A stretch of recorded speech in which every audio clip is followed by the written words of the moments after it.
Welcome to inHom Senior Care. My name is Vitaly, and I'm so excited we have an exciting time together. I've got Melissa with me, who's been with me for over 19 years now, and that's no small feat. I mean, in the time that we live, so few people do that. Most people, 2, 3 years, they job hop, they're on to the next thing, and so I'm excited just to have this open conversation and to just talk about that. So, take me back to when you started, and sort of how you got here, what attracted you to who we were as a company and what we did. Yeah, so 2007, where it all started. And how did I get here? I saw an ad in the paper 2 weeks after my grandma passed away at home after a very short time on hospice. And at the time, I knew nothing about home care or hospice. I was a young mom. I had a 2-year-old and I don't know, 4-month-old, and I saw an ad for a caregiver. It spoke to me. It drew me here, and here I am, 19 years later. That's awesome. And I think what's cool about that is, so you just mentioned it, so you applied to be a caregiver. You've obviously been on our admin team for most of your tenure, but you started out as a caregiver. So you mentioned your grandma. Tell me kind of more why, even helping her or being around her made you think of doing something like this as something that you thought you would like to do. Well, one, because I really didn't know it could exist, and two, because she was able to spend the last 30 days of her life in her home.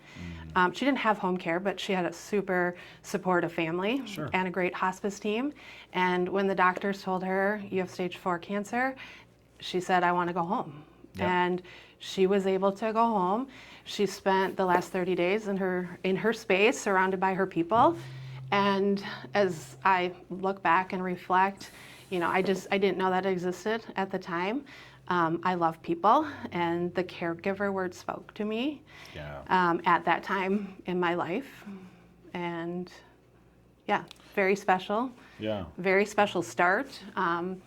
Did I ever imagine 19 years later I would still be here? Not only here, but in the space that I'm in. I loved being a caregiver, but when there was more opportunity for me, I can still be a caregiver. Sure. And throughout my whole role, supporting caregivers, supporting families. Yeah. The caregiver is a very special word to me. We can't do our work without our caregivers. Sure. A couple weeks ago, I spent some time with our new nurse, introducing her to some clients and caregivers, and I found myself saying, she's one of my favorite caregivers. She's one of my favorite caregivers. Yeah. And I honestly can probably say that about all of our caregivers, because they're just such great, special people. They are. I talk about, it's like caregiving is a gifting, and to be fully transparent, I don't have that unique gift. Like, I love what we do. I have more of a gift of leadership and, putting people together. And yet the mission of what we do and the delivery of the care that enables is something I'm just excited and I love doing. But I fully recognize, like, some people have a unique special gift for that one-on-one, that human connection that goes beyond just like a skill set of, like, I know how to help somebody with a bath, or I know how to transfer somebody properly. It is like, it's a friendship, right? And we always have to play that little bit of a tightrope walk with professional boundaries, and it isn't truly a friend like your best friend that you've had your whole life or whatever. Like, this is a client who's a professional care receiver from you, but yet it's that human connection that allows the care to be as good as it is. Because what you mentioned with your grandma, she wanted to go home, right? Like, almost everybody is in that boat where, like, no matter what I'm going through, it's easier, it's better at home than to be somewhere else where it isn't home, right? So yeah, so that's really cool. And then just tell me, aside from the professional aspect, just tell me a little bit more about who you are. Yeah. Yeah, so I mentioned when I started, I had a 2-year-old, 4-month-old, and they are now 22, almost 20. Yeah. And my baby, who I birthed here in 2010, is 16, driving, will be a junior in high school. Married to my husband Mike. We went to high school together, small Yeah. town in southern Minnesota.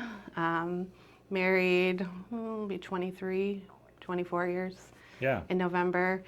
I'm a mom, a wife, a daughter. I have a little more time on my hands with the girls at school, and some of that time has shifted to our aging parents. Yeah. So kind of in that sandwich generation of a busy, active, working mom, daughter who's got eyes on her parents whose health has changed Yeah. over time. Yeah, for sure. And I think again, I always go back to the word relationships, because I feel like overall that's really our job.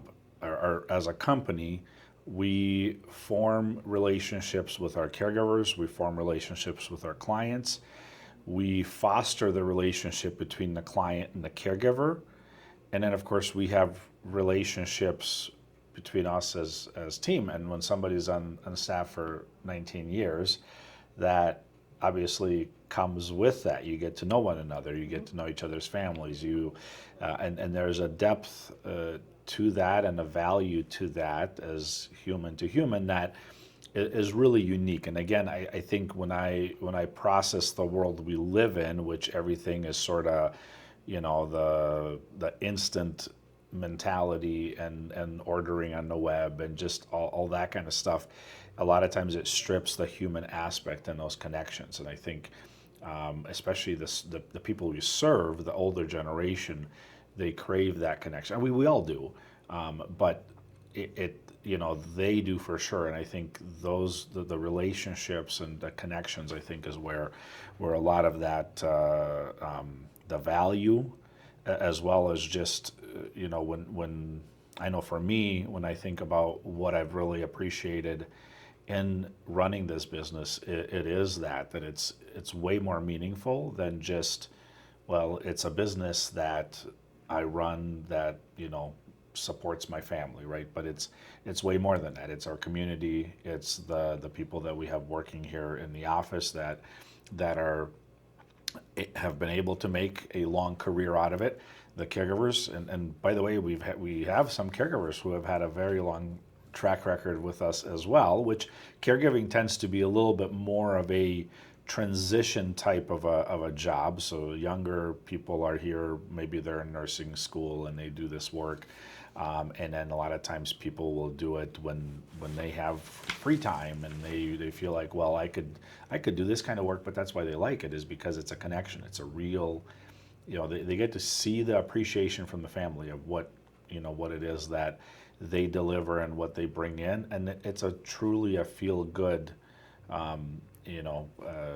aspect to that work. So yeah, so thank you for sharing that. And that's interesting too, the idea that like we've seen each other's families transform. My daughter was born the year we started. She's actually one of our caregivers now, and goes out and works one-on-one with our clients. So just that, like looking at the history of it and seeing that and seeing each other's families kind of grow up and transform, it's just rewarding and really, really neat to have that experience. So tell me, what made you stay all those years? As I said before, when the world around us, people tend to be 2-3 years and they're somewhere else. And we do find that especially within the senior care space, people tend to not leave the industry necessarily, but they're working for one provider, then they come on board with a different provider, and maybe they end up working for a building. So you being here for 19 years is a bit unique to have stayed in one place. Tell me more about that. That's a great question. And honestly, it's a calling for me to be here, to do what I do. It's a calling. It's a mission. It's a mission to provide excellent, outstanding care to those in our community. It's a labor of love. Yeah. It's not easy work. Right. But I know the impact that our work leaves on families. I can speak personally, I can speak professionally. I honor my grandmas. I talked about my grandma Pat earlier. I'll talk about my grandma Gladys as we go. But, you know, they both had the opportunity to stay in their home. And I saw how special that was for them and how it impacted their life. And to do that for others brings me great joy. Yeah. No, I totally understand that. I think, I think the idea of being able to give somebody that, and to your point, like it's not easy. In fact, sometimes we lose our caregivers when they work with a client for a long time and that client passes away, and on the surface they think, well, this isn't going to impact me like my own mom or grandma dying would have, but they're mistaken in that because they form such a strong bond with that person that when that person passes away, a lot of times their grief is very strong, and so a lot of times that almost leads to a bit of a burnout to where, like, you know, I loved caregiving, but I think I just need some space and I need to kind of be done maybe for a bit or maybe be done. And it is because they care so much and because they emotionally invest so much in what they're doing that when that person is gone, you can't just flip the page and be like, okay, now what, right? Next one, right? It really is. Like when clients pass away, our caregivers will attend the funeral usually. It's a great connection with the family and great way to to honor the memory of the person that they've been with and have been such an instrumental part of the family at that point, a lot of times for some of them for many years. And so, yeah, it's very, very special. And over the years, I've attended many funerals with many caregivers, and I've cried with caregivers because they are grieving the loss of someone they cared for when they were super active and independent. Maybe they journeyed with them through end of life, or maybe it was sudden. Yeah. You know, it's real, it's raw. I go to funerals because I choose to. I don't have to. Yeah. But for me, it's completion, it's closure, it's a job well done. And I think families really appreciate that because, again, it's above and beyond, right? It isn't it's not part of your job description. It isn't something we necessarily expect, but it is a nice touch. And many times we're mentioned by the family by name at those services because of how important that help and that care was for them. Yeah. So, yeah. I want to just comment real quick about the caregiver burnout that you kind of just talked about and seeing that firsthand as my mom cared for my grandma in the home, and to kind of see that from the outside in. And having that time out conversation with my mom, like, you got to pull back. You know, we go to grandma's house and, you know, she opens the door and she opens the blinds and she opens the windows and she gets the trash and, Mom, have you taken your meds? Mom, have you ate anything? Mom, I'm like, Mom, me to my mom, Mom, slow down. Like, say hi to grandma. Like, grandma's sitting in the chair and you're like doing all these busy tasks. One, that don't need to be done now. And two, someone else can do. You know, you need to sit down and have a coffee with your mom and talk about the weather, talk about the grandkids.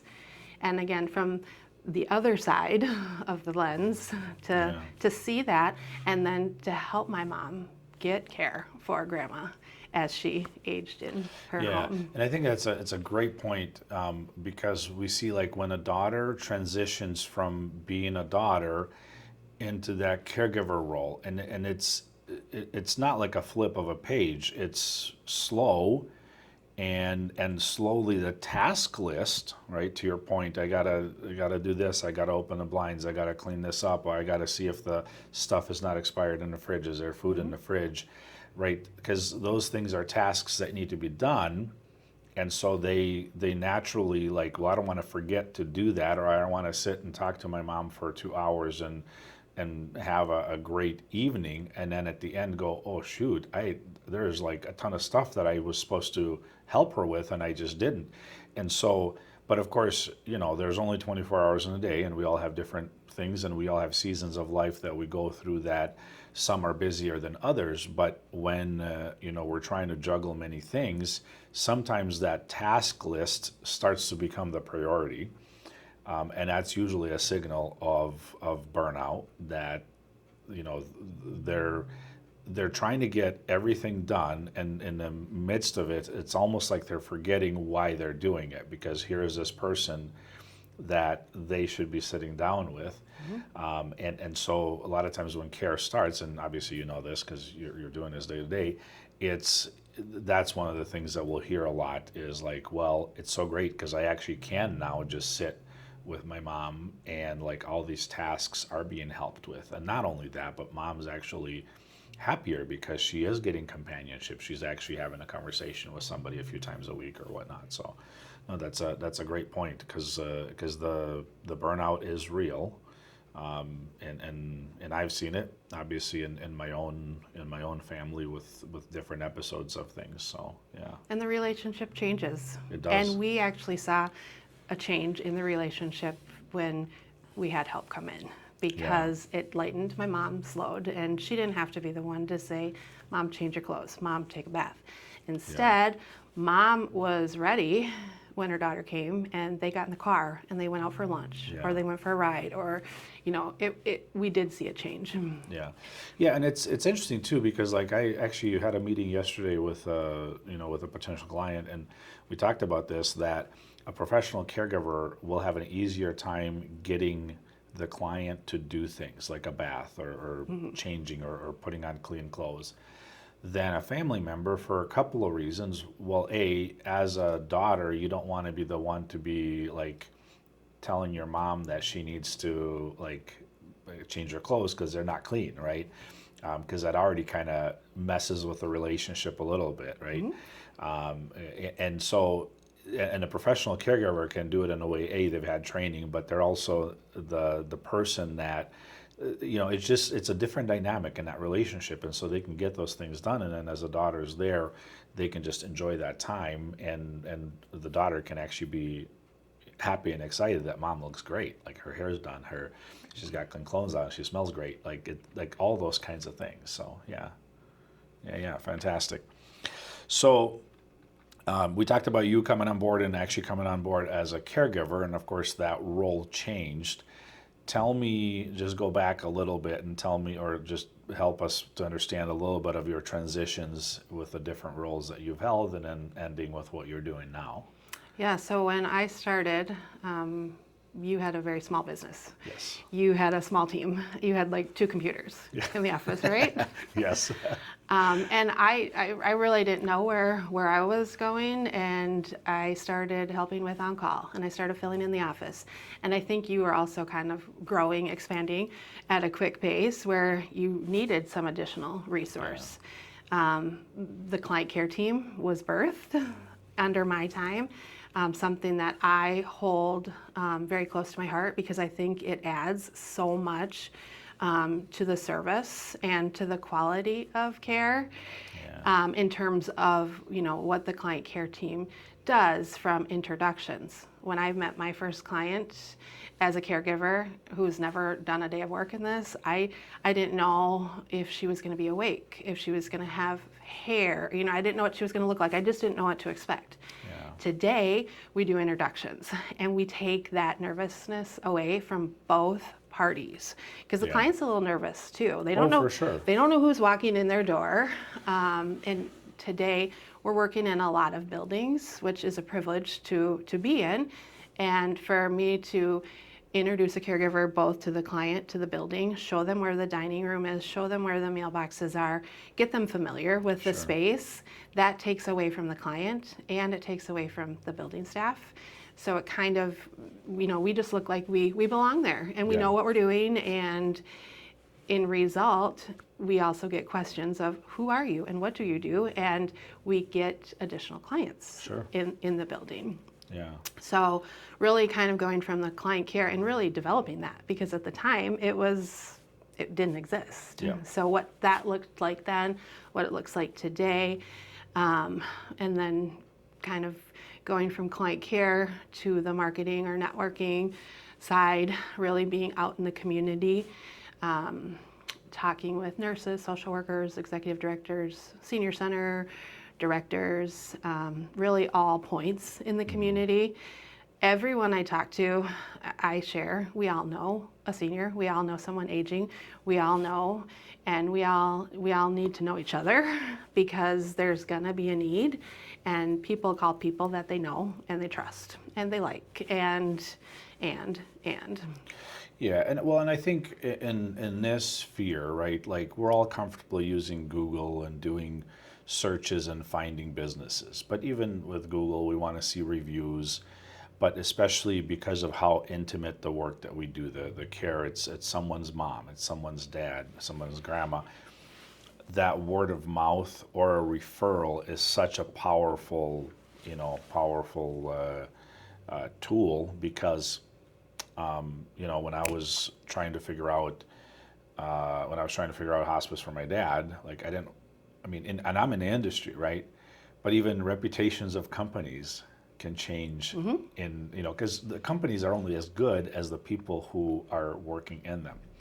And so we've all seen that where company's great and something happens and the customer service suffers. They're not doing as good and they're not providing as good. And so you want to get a referral for something as intimate as home care. You want somebody, so your work now is forging those relationships within the healthcare, senior care community to, for them to understand who we are, better understand how we function, what our services really are, because there is a lot of specialization within all the space, like hospice, like home care, like what we do, home health.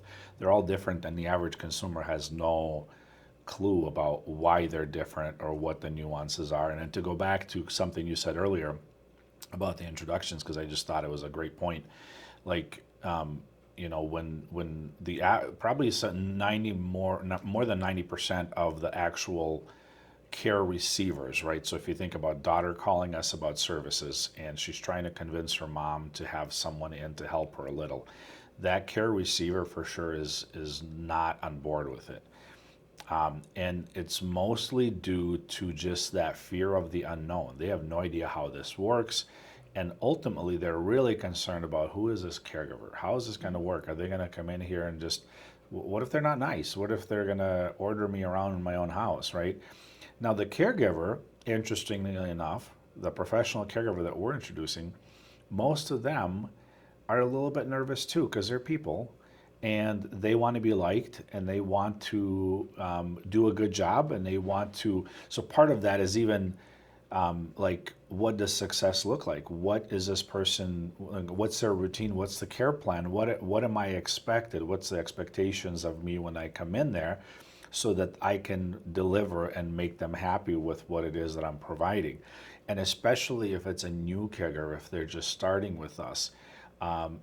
We find that so many times caregivers are just so anxious about just getting introduced. So that introduction in and of itself is powerful because it just takes away the awkwardness when somebody that's already known, if you've already met with the family, to come in and actually say, hey, this is Lisa, this is Gladys, and provide that introduction. But more than that, it's to give a little bit of orientation to the space, to the care plan, what's expected. And some of these we actually do with existing caregivers. So if it's a client that already has services and we're introducing a new caregiver, the existing caregiver will likely do that. And believe it or not, this is one of the, you know this, but for those watching, like in home care, this is probably one of the biggest pain points that families will say, well, like I always have to train a new person, right? And if somebody's on services for years, it's going to happen, a few times if they're increasing services or if there's a change or a caregiver, we onboard someone else. And so it's such an important factor for both the family or the client as well as the caregiver too, because it sets them up for success and it gives them, the full care plan and helps them understand what's expected of me when I'm on shift on any average day. So that's a great call out. And on that, I just have to share, because we have caregivers who are able to do introductions, it's lightened my load. Sure. And I don't have to do all of them. And I actually don't do as many. But last week I did two nights in a row at 8 p.m. because it was that important to me that we start this new client as best we can. They had worked with another provider, they weren't super happy, and I knew we have to go in with our best game. So that meant driving to do a quick introduction. Didn't take me long, I wasn't there long, but again, it just brought everybody to a good place. And the daughter was thrilled, I was able to go, the caregiver was thrilled. The caregiver actually was lost, so I had to direct her to the building. Again, we take care of all of that, so it doesn't... Yeah, but that's a great call out because, again, even getting lost or getting there, those are all the anxiety factors that kind of enter the picture, right? You're going there for the first time, you want to make a good impression, as a caregiver, right? And you can get so flustered by taking a wrong turn, and now you're gonna not gonna be as early as you had hoped to be there, and it just can kind of set you in a little bit of a weird space. And having that introduction just provides a nice, warm, positive environment to just get that started, and then we kind of go from there. So They're important, they matter, and that's why I do them. Yeah, no, that's a great point. So tell me something about our work that you feel that most people outside of home care, senior care space just probably don't understand. I'll start with how detailed it is, how much goes into the setup and start of services. The most commonly question we probably get is how quick can you start? And that takes us to how quick can we meet with you? How quick can we do paperwork? As we're doing paperwork, we're asking all sorts of questions because these questions matter, because we want to know as much as we can to deliver best care for you. Yeah. So it's not like you're going online and ordering, a sandwich from Jimmy John's and Right. it'll be there freaky fast. We have a process that takes a little time, and we are pretty freaky fast.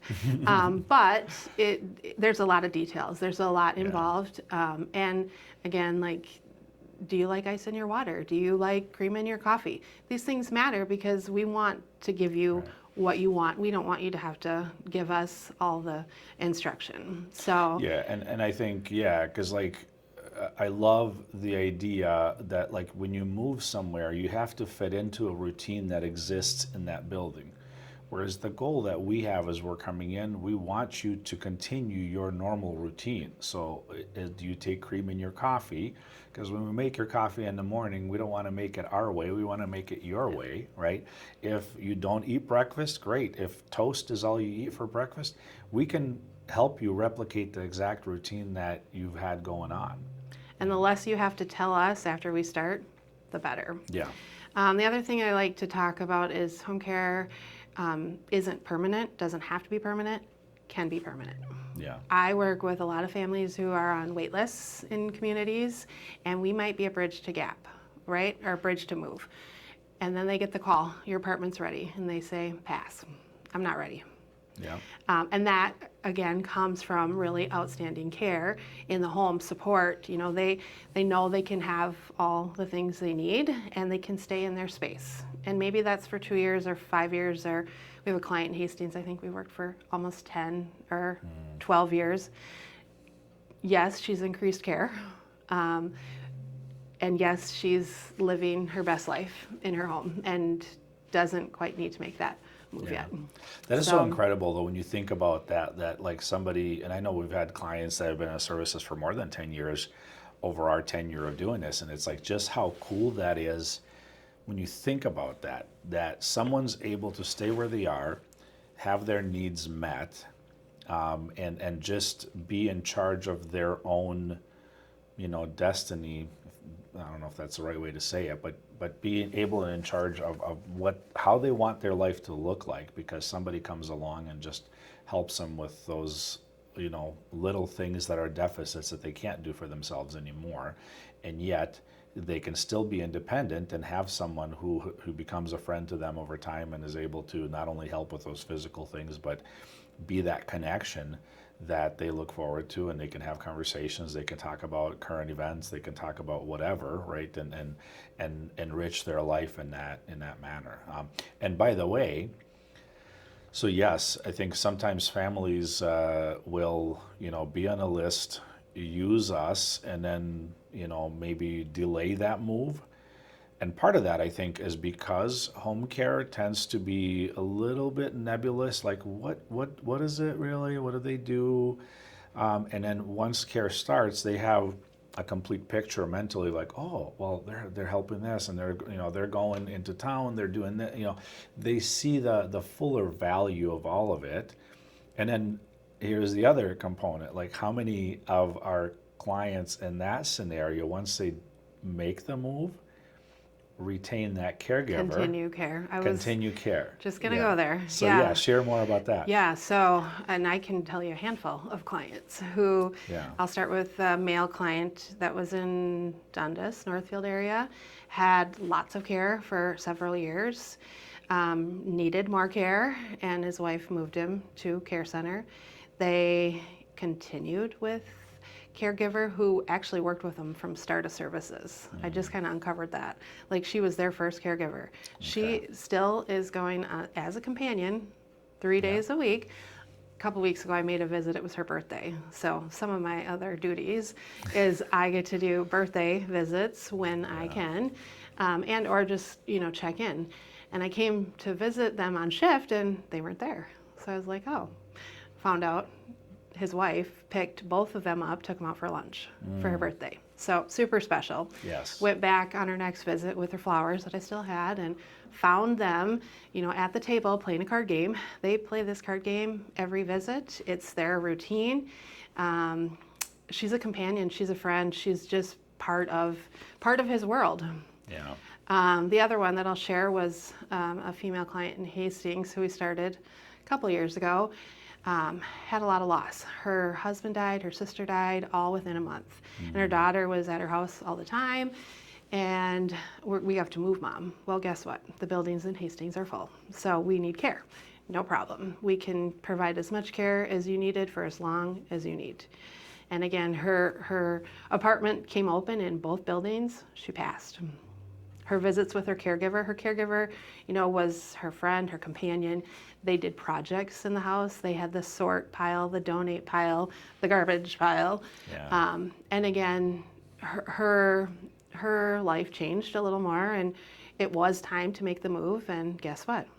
We're bringing the caregiver with. So it's that companionship. I visited them, and she is so happy in the building because A, she knows people. B, there's a little more activity. C, her caregiver still comes, brings her treats, takes her to activities in the building. And again, this caregiver is introducing us to a building that we've had a hard time getting into. A building that's had a lot of staff change. Every time I visit, there's somebody different. Well, now we have a consistent face in this building 3 days a week. Yeah. With our name, in the community. Yeah, with an inHom badge walking around. And I think that's so powerful, the power of companionship, because again, people, like, companionship is such a weird thing to talk about. Like, ooh, I'm lonely, I would really like a companion. Nobody would ever say that, right? And even families sometimes, some families get it, and they're like, Mom really needs a companion, but most look at more of the tangible, like mom needs a bath, or like mom isn't really preparing meals anymore, so we need somebody to come and prepare meals.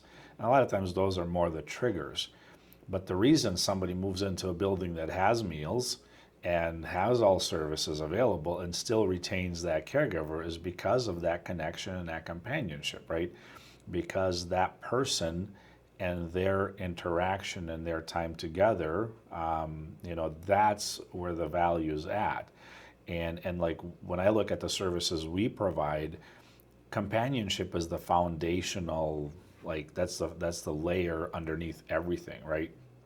So when like helping somebody with a bath is awkward, right? Like when you think about the concept of a stranger coming in to help somebody bathe, but it's not when it's a trusted person that you already know that's so good at not making you feel weird, in the bathroom when you have to disrobe and get in the shower, and makes that whole process just nice and comfortable and safe and secure, right? But it's the companionship that allows all the rest of it. Because if you had a bath aide coming that you don't know who that person is, a random person shows up every time that's happening, just imagine the anxiety you'd have around that versus like Linda comes every day or Linda comes every other day and helps me with these things. And yeah, she helps me with the bath a couple of times a week, but she's so good at, not making me feel weird, and it's just great. She's so good at helping me with everything.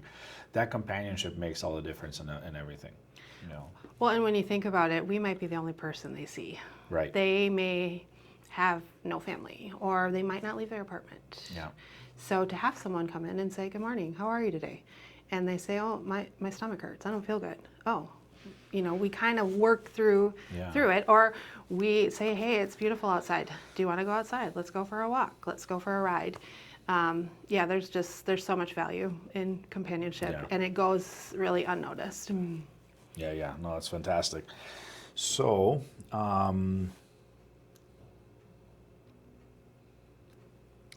like when you think about when you go out and meet with a family, it's their first time kind of kicking the tires on what home care looks like. What is in your head? What do you want them to be left with and to understand that they probably have no clue about as they're just starting their journey figuring things out? Good question. I want them to know, one, that they're not alone, two, that there are lots of resources for them to age in place or to make a move or whatever they need. But really, there is so much that we can bring into the home today that we didn't have 20 years ago. If it's equipment or meals or care, you really have a lot of resources available to age in place. Yeah. I feel like a lot of families are curious. They don't know what home care is. They don't need home care. Nobody needs home care until they need it. Yeah. And you might meet with families multiple times. We might have an initial conversation. I met with a family earlier this week. Daughter thinks dad needs daily visits. Brother thinks dad needs 3 visits. Dad thinks he needs 0 visits. Right. So, and while I facilitated, their little bit of, not argument, but, they just needed to get on the same page. And I needed to tell them what they could have and how everything is flexible, customized. Yeah. We can do the same tasks every time. We can do different tasks. Dad can go in his office and shut his door while we change the bed and make him dinner. Yeah. He doesn't have to be in our space. We don't have to supervise him. He can leave. He can go for a walk. I mean, again, it's just, so what do I want families to know? I want them to know they've got lots of resources, support, and I'm here to help navigate that with them, for them. And again, I take a lot of calls for things I can't help with. So I know people that I can then pass them to. Yeah, the resourcing. I think what's interesting too, the visit I had yesterday with a potential client, we talked about like our services are so customized, like on the light end of the spectrum, like we might be talking only companionship.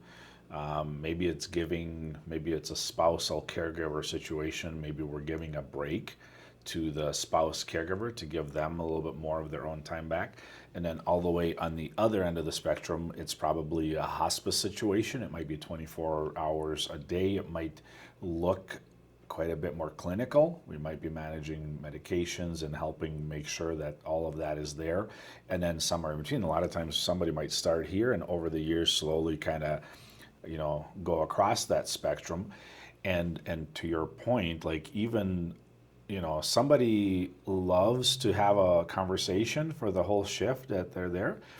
Somebody is not really into that as a client. And so we could still help them and not make them feel like, oh my goodness, I'm going to be overwhelmed with this chatterbox that's just walked through the door. And what do? I don't want to be talking to my caregiver for 4 hours if they're here. Like we want those details. We want that understanding who the client is and how they function. And again, we don't want to change them or their routine. We want to fit into their routine. So maybe it's we're coming over, helping with a couple of things, making a meal, and maybe there is a little bit of conversation, and then the caregiver is going to be busy doing some things when the client is, and I think the other little nuance that sometimes from the care receiver, they feel like they have to entertain the caregiver when they come. Like, oh, man, what am I going to do with them? They feel like it's a social visit from a friend, and you're going to sit on the couch and have this just, interaction, because that's what social visits are. Whereas this isn't that. I mean, obviously it's built in, the companionship component is there, but it's going to be very tailored to that client and who they are. And if they're not the kind of social butterfly that wants to have a lot of talking, a lot of conversation, we will have very clear instructions to the caregiver in terms of how that shift should go and how they interact. And of course, within a short time of 2-3 visits with that client, they will understand all that too, and they will figure out, and a lot of times they'll feed back to us in the office and help us to fill out that care plan even a little bit more to make sure that, okay, now we know and understand, because as they're having conversations, they're learning history, they're learning, family dynamics and different kinds of things in those conversations. But that's a great point, because you do have sometimes clients where they feel they're going to be overwhelmed by this person who's here, and they feel like they've got to, sit with them and like keep them entertained and keep a conversation going. And it isn't about that. It's about us coming in and helping with all sorts of things, and sometimes maybe running to the store to pick up groceries and other things and doing that for them. And this is in a day and age where you could Uber your groceries, you can do Instacart, you can do all kinds of stuff, and nothing wrong with all those things. But with what we're doing, we're actually providing a much more personalized service to all of that, to where, grocery shopping, the client wants to go with, fantastic. Doesn't feel like going that day, we can still get it done either way. It doesn't have to be even a decision beforehand. It could be on that shift, they could figure out how they want that to run. So I've used the words quiet house a few times. We're starting a new client who's on hospice, very end of life. They want the caregiver to be quiet. Yeah. Very quiet, very respectful. We just had that a couple weeks ago with another client. Care for her, sit with her, but don't engage too much conversation. And we have some caregivers who are pretty chatty and like to talk, and we have to just coach them to dial it down, read the room, and be quiet. Sometimes. Sure. Yeah, and sometimes that space, the awkwardness kind of can feel like I need to fill the quiet with something. But sometimes all it is just being there and being present and just being with the client, and sometimes even with family, because sometimes with these end of life situations, a lot of times families there or families in and out, and we're there kind of doing sometimes the heavier labor of actually caring or making sure that they're clean in bed and all those kinds of things. So, yeah.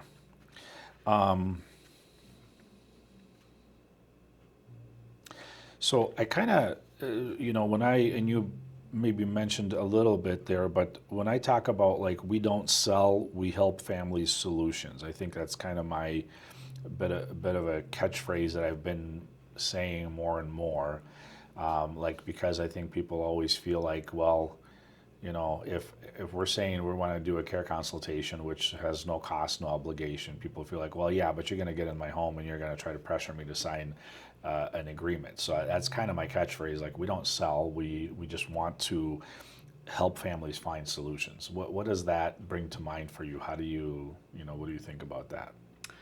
So I believe good customer service, good care results in sales, and I think delivering outstanding care, good service, again, I'm repeating myself, but those two things deliver sales.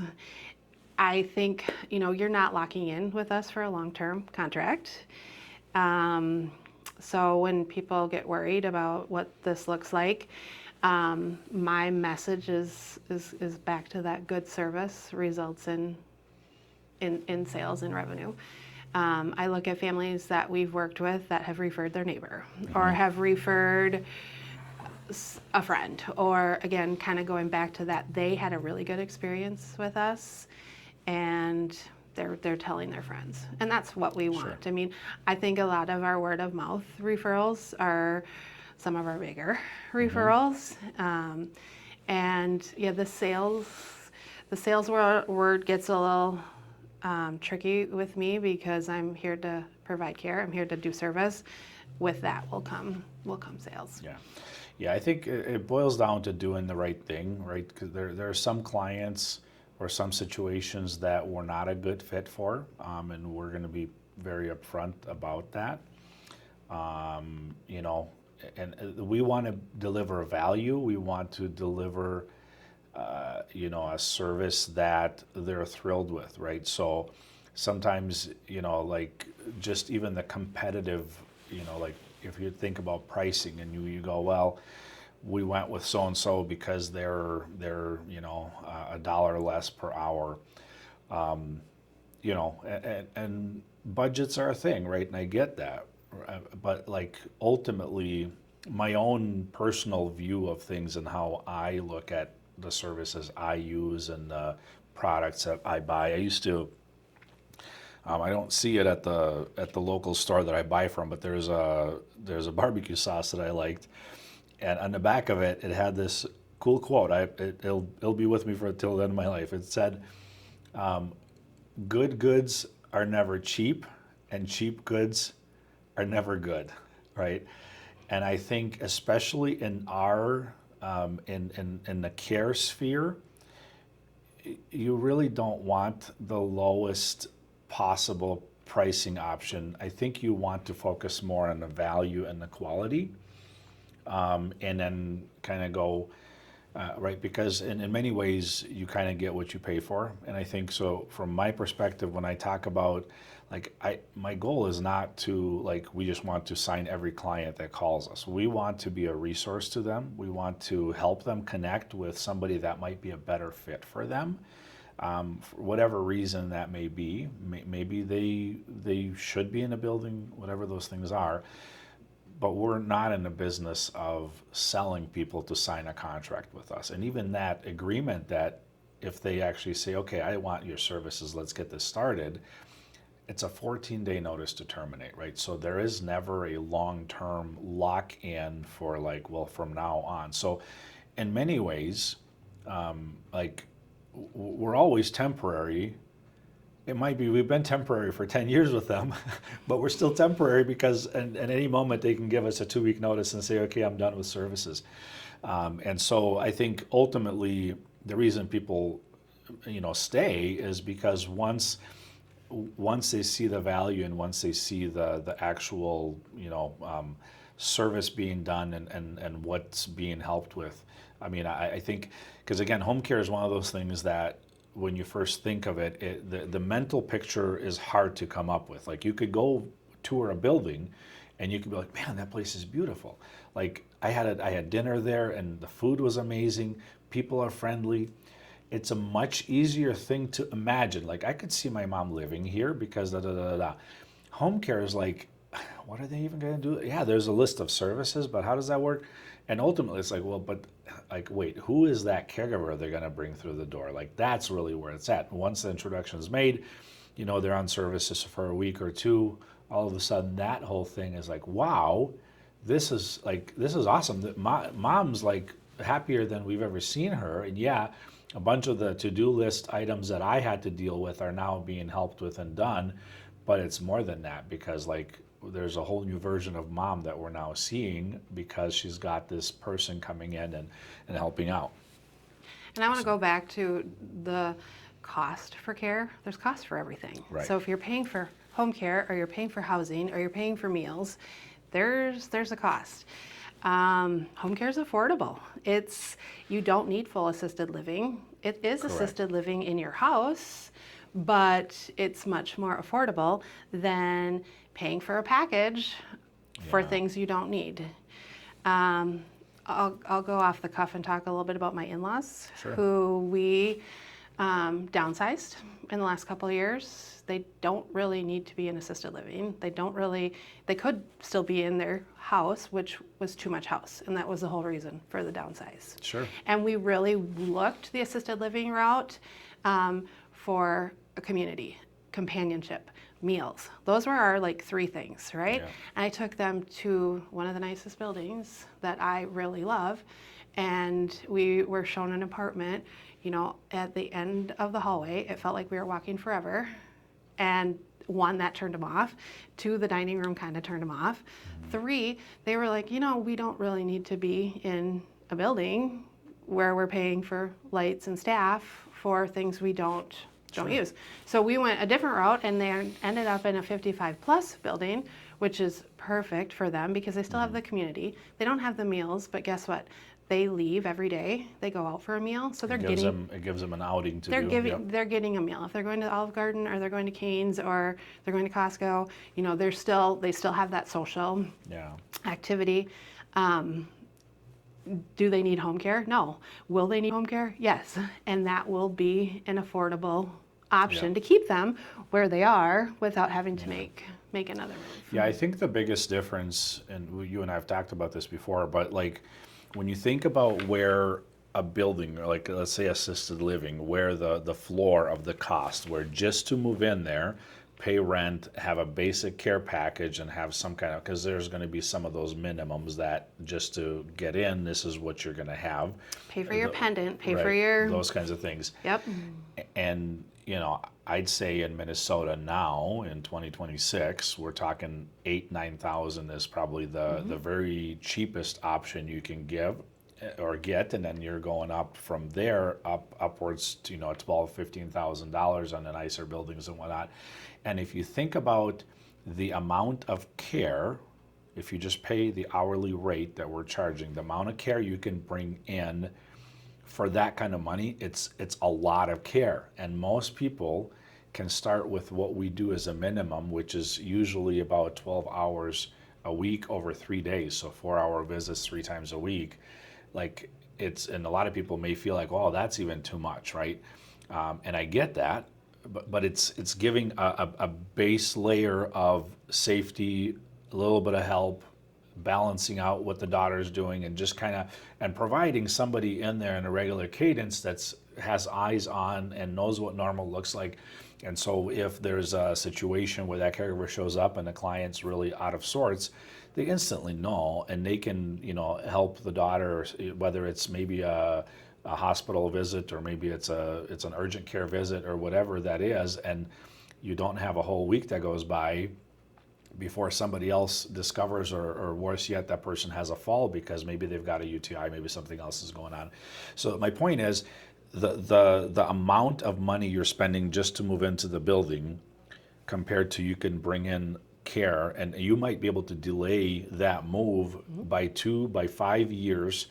And not offering financial advice, but so many factors in terms of being able to spend less money each year, still probably stay in your own home, which you'll have appreciation over that time, and not have to be in that setting. And again, not saying anything negative about what the buildings are. I mean, they're beautiful, like most of them are fantastic, but it's just that idea that I think there's a bit of a mindset that it's either nothing or it's here, right?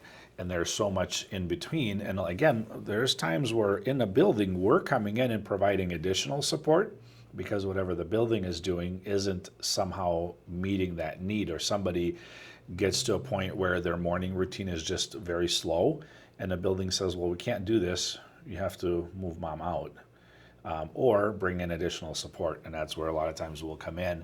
And a lot of families are really surprised by that, because they thought they made this move and they thought that that was kind of done. They're now here and that everything is going to be helped and taken care of for them. So tell me, because we talked about this before, like with caregivers, our caregivers, professional caregivers go through burnout, and different clients affect us differently, and we all have our own maybe moments of. So tell me maybe what keeps you going on some of the tough days where, whatever it may be, maybe it's a client that passed away that there weren't even any signs that that person was like on life's edge, but all of a sudden they're gone, and everybody's kind of like, what just happened, or whatever. Like what keeps you going in this business? Because it's highly emotional, right? There's all these different things. We're trying to meet these high expectations of the families who are making sure mom has the absolute best, and we're doing that. In the meantime, we've got real people, caregivers, who have their own emotions, they have their own families, they have their own kind of drama, if you will, that sometimes life unravels, and they're trying to work through that. Some days can be a little rough for our caregivers, for our clients, and sometimes for us, because we're trying to, move these chess pieces and make sure that everything's functioning and everything's okay. So share about that, maybe. Yeah, it's real. It's real life, and I'm a human person, and I cry too. Yeah. On those hard days, I sometimes have my game face on, because I have to help a caregiver, get through a really sad time. I have to talk with the client's daughter who's crying on the phone, and I might be crying on the phone on the other side with her, Yeah. because it does hit your heart. And I kind of have it's okay to not be okay. Some Yeah. days it's okay to be sad.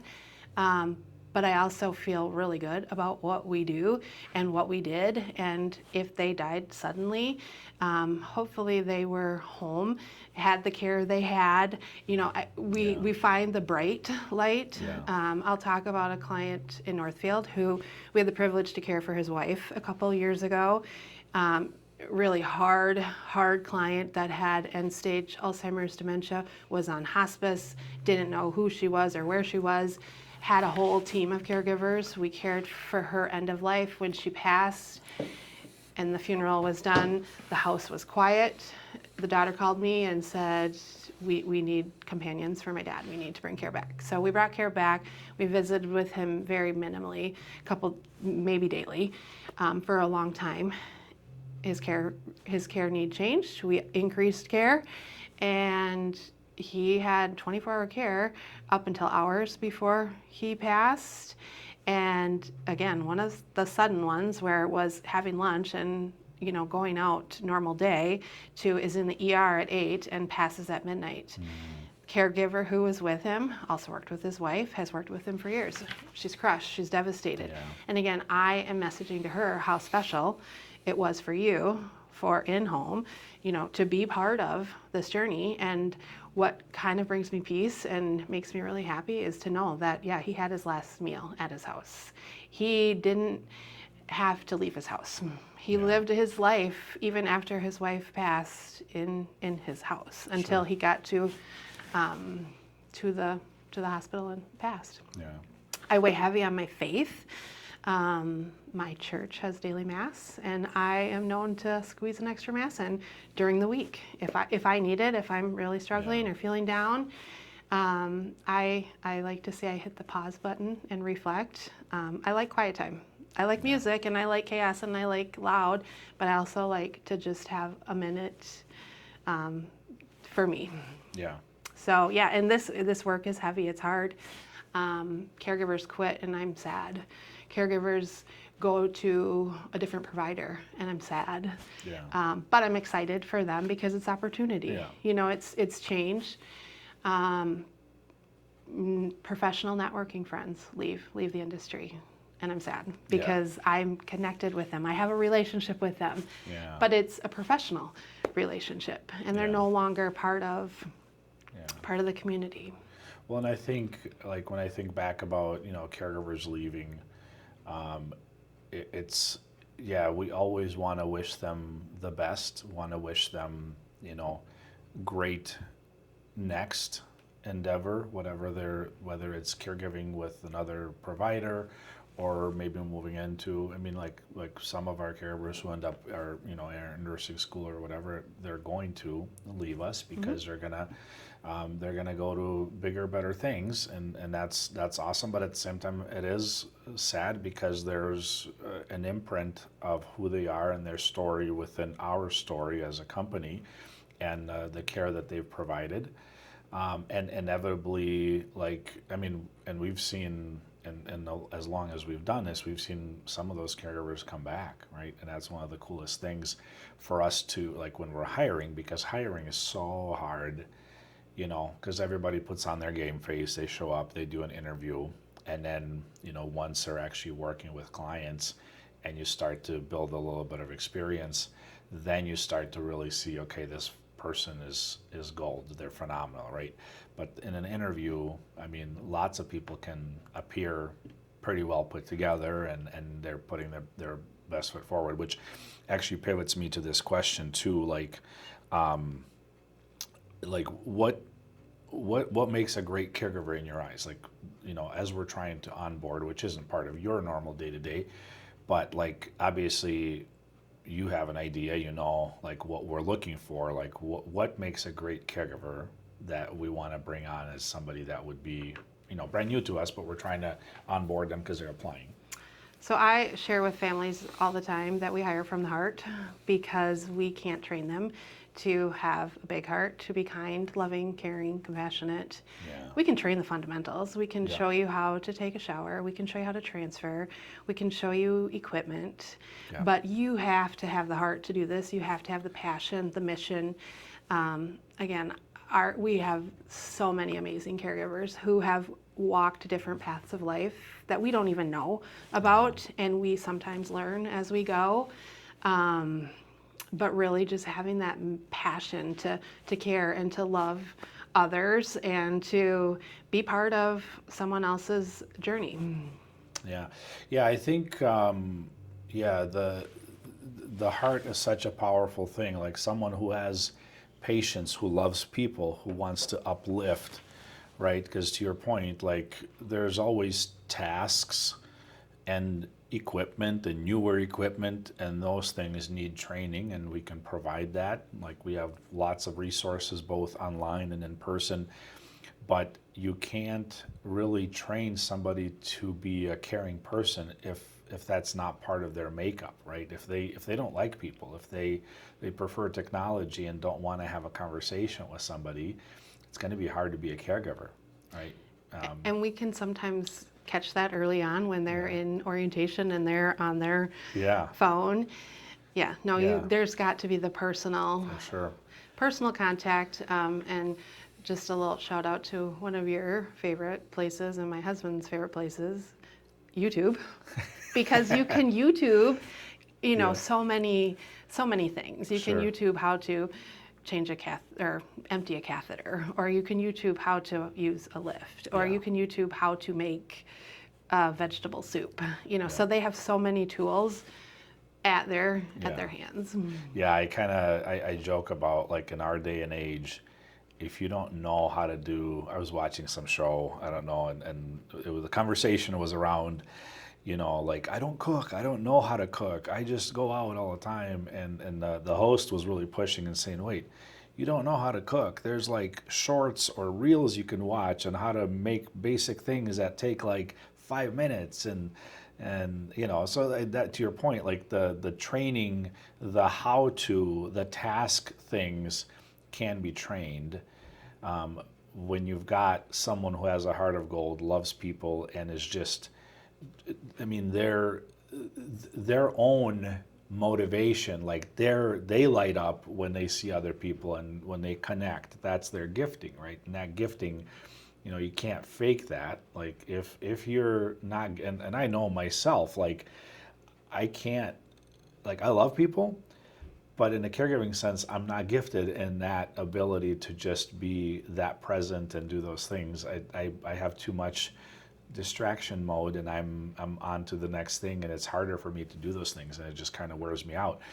But I value that, and I see that in people, and my wife has it. She's amazing at it, to where, I can be more surface, where she'll slow down, she'll ask a bunch more questions, she'll go deeper, and I'm like, oh, you just figured out a whole lot more about that person that I was just kind of ready to be like, okay, I know you a little, right? So I think those are powerful things. Anything else that you want to share that for before we finish up? Well, I'm going to go off the caregiver cuff one and encourage anybody to consider being a caregiver. I would tell you to do it. It's a journey that is so special, so rewarding, something that you will cherish. And you talk a lot better about, like, you don't kind of go on the route to be a caregiver, but yet there's a need to be a caregiver. You talk that you'll either need a caregiver or you'll be a caregiver. Yeah. And again, the last couple of years, we're seeing less and less interest or applicants maybe for caregivers, and there is such a need. So we can't do the work we do without our amazing caregivers. For sure. So special, so rewarding. So thank you to our caregivers, and then I also would say, thank you to all the clients we've had the privilege to serve, to care for, to be part of their journey. It's really privileged work. It's really hard for families to bring us in. I have met so many special people over the years, people that have stayed in touch. It's just really special, really rewarding. I also say thank you to you, because you took a leap of faith and hired me as a caregiver, and here we are 19 years later. And again, I go back to, it's a mission, it's a labor of love. I'll be cliche and say time flies, and it really does. I'll also say, when you do something you really love, you don't really work, because you do something that's just special and rewarding. And our team knows the impact of the work. And again, both being a professional and working with some of this personally, it gets really real. It hits the heart. Navigating some life challenges with family has given me a new pair of glasses. I see life through a different lens. I navigated end-of-life hospice for my dad in 2020, and I was one of our client daughters. I was getting the phone call from the hospital. He needs to discharge. Where are we discharging? I don't know.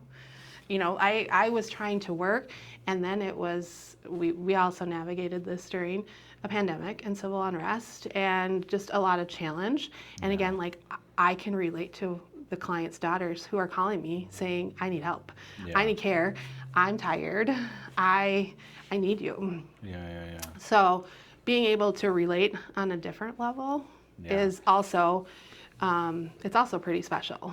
And I don't really share my story with many, but being able to kind of feel where that daughter or son are, and being a resource, being a solution, and we respond very quick. So if you need care and you call, we're meeting with you. We're meeting with you today, tomorrow, at your disposal to get the process to get started. things moving.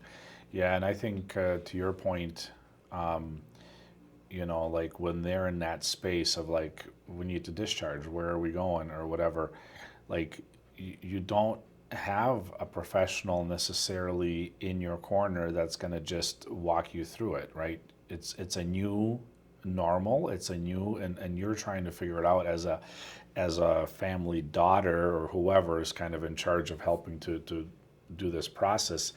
It's very challenging, because any company you interact with, like, they're not a trusted entity. You haven't had time to interact with them long enough to be like, oh, these guys will lead me in the right way, right? Because again, some of it is just helping them resource and figure out what's out there, what's going on, what's happening.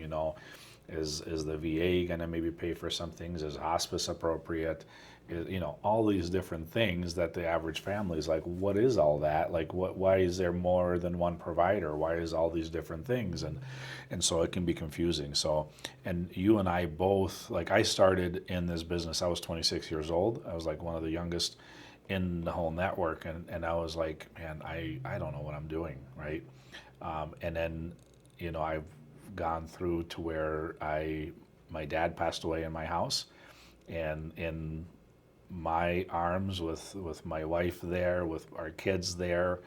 Some people think that's really creepy. I thought it was awesome, and what a gift to him to be able to do that. And then similarly, you were fairly young. You talked about your kids. Your youngest was born while you were already working, so like that. I was doing this professionally before it came into my sphere personally, to have to actually step up and deal with those issues. And it's different. And even having the background, having the understanding of what the landscape looks like, it still was a little bit like, man, I need help. I need somebody to talk to. I need to figure this out. So thank you to you for,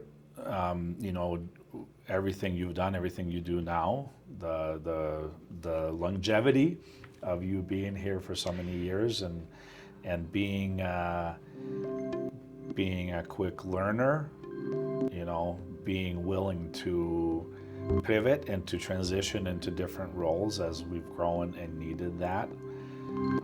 And yeah, just for your all-in commitment for the work that you're doing, and obviously helping us, because being a small team, sometimes we have to sort of shift chairs a bit and help this or help that. And so it's that the roles, as defined as they are, they're not always perfectly like, this is all I do. Sometimes I do a little more. Sometimes you have to flex into another role or help out with a little bit of this or a little bit of that. And when someone's out of the office, occasionally, that role has to be covered, because we're not a huge provider. And by the way, you don't want a huge provider. The smaller your provider, and the more the more intimate they are, they're going to do a better job for you. I'm a firm believer of that, because I think the massive companies that exist out there, you become a number. You will not have the relationship that you will with a smaller provider like who we are. So Thank you. Yeah. It's a privilege. 19 years. Yeah. I'm actually 20, I can almost reach it. I know. It's like 8 months. It's coming. Seen a lot of change. The one thing that hasn't changed is the mission, the vision, Yeah. the excellence of care that we deliver every day. Yeah, and I kind of look at it as, it's kind of, we kind of have the old world, old school model of just do what's right?